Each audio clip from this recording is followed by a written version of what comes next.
Bacterial cell structure की अगर हम लोग बात करते हैं तो उससे जो रिलेटेड हम लोग को स्ट्रक्चर पढ़ना है, उसमें सबसे पहले हम लोग का देखते हैं सेल इन्वेलप को, ठीक है ना। सेल इन्वेलप की बात किया जाए तो इसके 3 कंपोनेंट होते हैं। एक तो आपका सेल वॉल हो जाता है, उसके साथ ही एक ग्लाइकोकैलिक्स आता है और एक प्लाज्मा मेम्ब्रेन आता है। जैसे कि यहाँ पर आप देख रहे होंगे, इसको अगर देखें तो सबसे आउटर साइड में ब्लू कलर का जो दिख रहा है ये आपका ग्लाइकोकैलिक्स है। उसके अंदर येलो कलर का ये जो दिख रहा है ये आपका सेल वॉल है, और उसके अंदर ये ग्रे कलर का जो दिख रहा है ये आपका प्लाज्मा मेम्ब्रेन है। इन 3 स्ट्रक्चर को हम लोग को इसमें पढ़ना है। उसके साथ साथ प्लाज्मा मेम्ब्रेन या सेल इन्वेलप से रिलेटेड कुछ स्ट्रक्चर हैं, जैसे कि आपका फ्लैजिला हो गया जो कि लोकोमोटिव ऑर्गन है, इसे पढ़ना है। और फेमरी को पढ़ना है जो कि रिस्पॉन्सिबल होता है बैक्टीरिया के को किसी सरफेस से अटैच होने के लिए। और उसके साथ साथ ही पिलई पढ़ना है, पिलई या पाइलस बोलो, जो कि सिंगुलर पाइलस हो जाता है, पिलई प्लूरल वर्ड है, तो ये पढ़ना है जो कि कंजुगेशन में हेल्प करता है बैक्टीरिया के। इसके साथ साथ ही हम लोग यहाँ ये भी देखेंगे कि बैक्टीरिया के प्लाज्मा मेम्ब्रेन में और यूकैरियोट के प्लाज्मा मेम्ब्रेन में क्या डिफरेंस है दोनों के बीच में। एंड एक स्ट्रक्चर यहाँ पर मेसोजोम होता है जो कि इन ग्रोथ होता है प्लाज्मा मेम्ब्रेन का, ठीक है ना। बैक्टीरियल प्लाज्मा मेम्ब्रेन का इन ग्रोथ होता है, जहाँ की जो कि रिस्पॉन्सिबल होता है रेस्पिरेशन के लिए, बैक्टीरिया के रेस्पिरेशन के लिए से रिलेटेड जो भी एंजाइम है वो इसमें पाया जाएगा, मेसोजोम से के मेम्ब्रेन में पाया जाता है। और साथ साथ में ये रिस्पॉन्सिबल होता है रेप्लिकेशन के लिए भी। इसके क्रोमोजोम का जो डुप्लीकेशन होता है, रेप्लिकेट करता है जो, उसके लिए भी ये रिस्पॉन्सिबल होता है, इसी से अटैच होकर के वो रेप्लिकेट करता है। साथ साथ में साइटोप्लाज्मा से रिलेटेड कुछ स्ट्रक्चर है, जैसे न्यूक्लियोइड हो गया जो कि इसका क्रोमोजोम है, जिसको हम लोग प्रो क्रोमोजोम कहेंगे। एक्चुअल वर्ड तो प्रो क्रोमोजोम ही है, क्रोमोजोम नहीं है। और site of protein synthesis ribosome, ये भी 70S जो है वो भी हम लोग को देखना है। साथ साथ में कुछ ग्रेन्यूल्स होते हैं, है ना। ग्रेन्यूल्स जो फूड स्टोरेज ग्रेन्यूल्स होता है, जैसे कि हम लोग में ग्लाइकोजन जो होता है, उसी तरह इस तरह में भी ग्लाइकोजन पाया जाता है, या फिर पीएच भी पाया जाता है। वही पीएच भी जिसको हम लोग यूज करते हैं बायोडिग्रेडेबल प्लास्टिक बनाने में। तो ये सारे स्ट्रक्चर हम लोग को बैक्टीरिया में पढ़ने हैं। हम लोग अभी तक क्या कर रहे थे, बायोलॉजिकल क्लासिफिकेशन पढ़ रहे थे। बायोलॉजिकल क्लासिफिकेशन का ये 7th लेक्चर है, और जिसमें हम लोग मोनरा पढ़ रहे थे बायोलॉजिकल क्लासिफिकेशन में, और किंगडम मोनरा का ये 3rd लेक्चर है। तो मैं सबसे पहले शुरू करता हूँ सेल इन्वेलप से ही। अगर सेल इन्वेलप की बात करें तो ये बना हुआ है किससे, 3 कंपोनेंट से बना हुआ है, सेल वॉल, ग्लाइकोकैलिक्स और प्लाज्मा मेम्ब्रेन। सबसे आउटर कवरिंग है जो सेल इन्वेलप, ये 3 कंपोनेंट से बना हुआ है ये। इसमें सबसे बाहर जो है होता है ग्लाइकोकैलिक्स होता है, ठीक है ना। ग्लाइकोकैलिक्स के बाद होता है आपका सेल वॉल, और उसके बाद सबसे इनर साइड में आपको प्लाज्मा मेम्ब्रेन देखने को मिलेगा। ग्लाइकोकैलिक्स यहाँ नाम से ही स्पष्ट है। ग्लाइको का मतलब क्या होता है, ग्लाइको जैसे ग्लाइकोजेन है ना, ग्लूकोज या ग्लाइकोजेन से रिलेटेड ये स्ट्रक्चर है, यानी कि कार्बोहाइड्रेट से रिलेटेड स्ट्रक्चर होता है ये, ठीक है ना। ये बैक्टीरिया के चारों तरफ पाया जाता है, पेरिप्लाज्मिक मैट्रिक्स के फॉर्म में ये पाया जाता है। इसको पेरिप्लाज्मिक मैट्रिक्स भी बोला जाता है। जैसे कि अगर एक बैक्टीरिया है तो उसको, ये बैक्टीरिया अगर है तो इसके चारों तरफ सरफेस पे इसके चारों तरफ पाया जाएगा ये, ठीक है ना। तो अगर इसमें मैं बात करूं तो ग्लाइकोकैलिक्स 2 तरह के पाए जाते हैं बैक्टीरिया में, है ना। या तो 2 फॉर्म में पाए जाएंगे, या तो स्लाइम लेयर के फॉर्म में पाया जाएगा, या तो फिर कैप्सूल के फॉर्म में पाया जाएगा।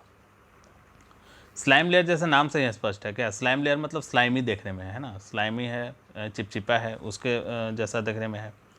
और इसको टच करोगे तो क्या होगा, चिपचिपा जैसा रहेगा। जैसे कि अगर फिश को अगर हाथ में लेते हो तो आपके हाथ से स्लिप कर जाता है ना। वो किस, उसमें भी एक स्लाइमी लेयर प्रेजेंट होता है, थिन होता है, जो आपको ट्रांसपेरेंट होता है, दिखता भी नहीं है। वैसे ही बैक्टीरिया के पास भी पाया जाता है। पॉलीसेकेराइड का कंपोजिशन की बात करें तो पॉलीसेकेराइड का बना हुआ है। पॉलीसेकेराइड मतलब जैसे मोनोसेकेराइड होता है, डाइसेकेराइड होता है, 2 मोनोमेरिक यूनिट अगर जुड़ जाए किसी कार्बोहाइड्रेट का तो पॉलीसेकेराइड 9 से ज़्यादा अगर जुड़ जाता है तो उसको हम लोग पॉलीसेकेराइड बोलते हैं।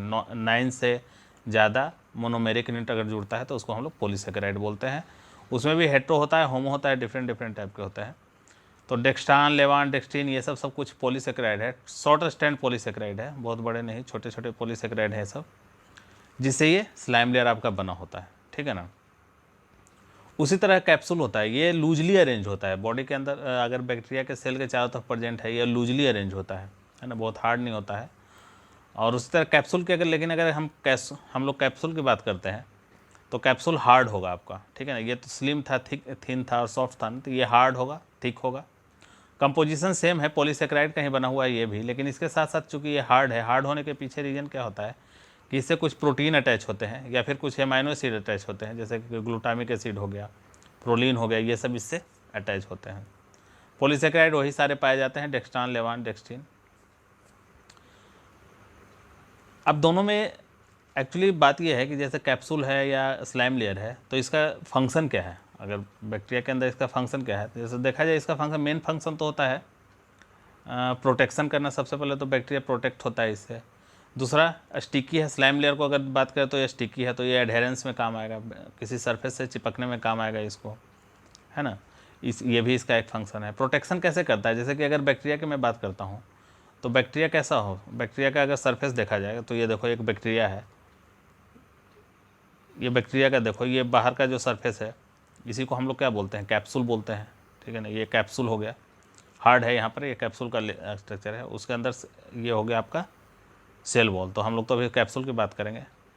तो ये अटैच हो जाएगा सरफेस से, ठीक है ना, या सरफेस से अटैच हो जाएगा, या स्लाइम लेयर होगा तो वो सरफेस से अटैच हो जाएगा। दूसरा क्या करता है कि इसके सरफेस से कुछ रिसेप्टर एराइज होते हैं, जो कि इसको अगर ये रिसेप्टर, मान लो बैक्टीरिया के सरफेस से कुछ रिसेप्टर एराइज हो रहे हैं, उसी रिसेप्टर को आइडेंटिफाई करके बैक्टीरिया का जो पैथोजन होता है, बैक्टीरिया पे भी तो कुछ अटैक करता है, जैसे वायरस अटैक करता है, ठीक है ना। छोटे वायरस जो वायरसेज होते हैं, बैक्टीरियोफाइज वायरस, तो बैक्टीरिया पे अटैक करता है। तो वो अटैक कैसे करता है कि इसके बॉडी पे सरफेस पे कुछ रिसेप्टर एराइज होते हैं इस तरह से। तो सबसे पहले क्या होता है, वायरस को उस रिसेप्टर को वायरस का रिसेप्टर इस रिसेप्टर को ही आइडेंटिफाई करेगा और इसके साथ जाके अटैच करता है। लेकिन अगर इस बैक्टीरिया के चारों तरफ ये स्लाइम लेयर जो प्रेजेंट है, मान लो ये स्लाइम लेयर प्रेजेंट है, तो वो क्या करता है कि उस रिसेप्टर को छुपा लेता है, जिसके कारण बैक्टीरिया उस रिसेप्टर से अटैच नहीं हो पाता है, और उसके कारण ये वायरस रिसेप्टर से अटैच नहीं हो पाता है, उसके कारण ये इसके ऊपर अपना जेनेटिक मटेरियल अंदर इंसर्ट नहीं कर पाता है, या फिर इसके अंदर अटैक नहीं कर पाता है, बैक्टीरिया पर अटैक नहीं कर पाता है।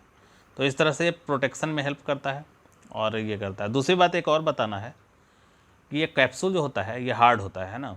ये जनरली आपको ग्राम निगेटिव बैक्टीरिया में आपको देखने को मिलेगा, और ग्राम निगेटिव बैक्टीरिया में ही ये क्या करता है,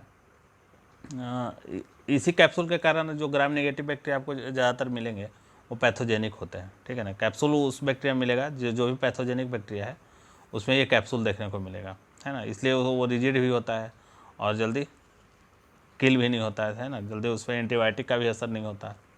तो ये आप ध्यान में रखिएगा बात। तो ये था ग्लाइकोकैलिक्स की बात। देखो हम लोग जब ग्रिफिथ एक्सपेरिमेंट पढ़ते हैं तो ग्रिफिथ एक्सपेरिमेंट में एक डिप्लोकोकस स्ट्रेन पढ़ते हैं ना, डिप्लोकोकस बैक्टीरिया के बारे में पढ़ते हैं, जिसमें कि हम लोग आर स्ट्रेन और एस स्ट्रेन दो बात करते हैं। तो आर स्ट्रेन जो होता है ना, रफ स्ट्रेन होता है, रफ स्ट्रेन भी बोलते हैं, या फिर उसी को हम लोग रफ स्ट्रेन होता है जो कि लीथल नहीं होता है। लेकिन एक होता है डिप्लोकोकस बैक्टीरिया का एस स्ट्रेन, है ना, एस का मतलब स्मूथ हो गया, स्मूथ होता है, लेकिन स्मूथ होता है उसके ऊपर एक कैप्सूल पाया जाता है जो कि हार्ड होता है, जो इसके कारण वो लीथल भी होता है ना। तो ये जब हम लोग ग्रिफिथ एक्सपेरिमेंट डीएनए का जेनेटिक मटेरियल कैसे हम लोग आइडेंटिफाई किए थे, ग्रिफिथ ने आइडेंटिफाई किया था, तो उसके बारे में कैसे बताया था, उसमें वो कैप्सूल और ये स्लाइम लेयर वहाँ भी देखना है, तो इसलिए मैं उसका जिक्र कर दिया यहाँ पे। आगे मैं बात करता हूँ, ये देखो अगर इस बैक्टीरिया की बात करें तो ये इसका स्लाइमी लेयर है इस तरह से चारों तरफ, तो ये स्लाइमी लेयर हो गया। तो ये क्या हो गया, ये भी ग्लाइकोकैलिक्स है दोनों। इसके तरफ देखो ये कैप्सूल है, हार्ड है, तो स्लाइमी इस तरह से होता है, कैप्सूलेटेड इस तरह से होगा। तो ये आप आई होप आपको समझ में आ गया होगा कि क्या होता है। ग्लाइकोकैलिक्स दो तरह के हैं, एक कैप्सूल फॉर्म में और एक स्लाइम लेयर के फॉर्म में, दोनों में क्या डिफरेंस है ये भी आपको समझ में आ गया, ठीक है। अब हम लोग बात करते हैं सेल वॉल की।